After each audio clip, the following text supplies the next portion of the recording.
peu plus de 1000 Gabonais sont menacés de chômage si l'on ne vient pas à la rescousse du secteur lourdement impacté par la Covid-19.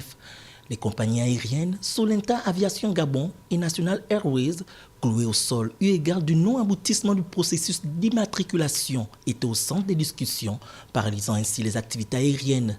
On a réussi à sortir déjà une compagnie de sa situation, où un avion a naturellement été inscrit sur le registre gabonais d'immatriculation des aéronefs civils.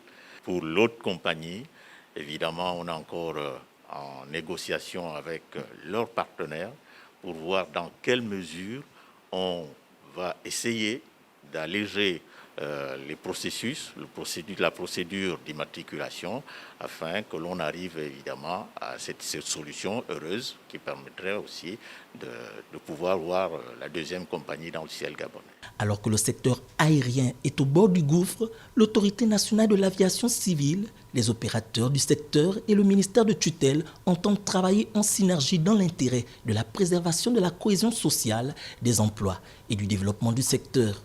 Nous avons demandé à M. le ministre de prendre des décisions assez rapidement parce que le secteur, l'unité de mesure en termes de coûts dans le domaine aéronautique est très très élevée. Plus le temps passe et plus on se précipite vers la fermeture des entreprises avec derrière la perte d'emploi directe de près de 1000 Gabonais. Près de 1000 Gabonais. C'est le cas actuel et ça, c'est inacceptable.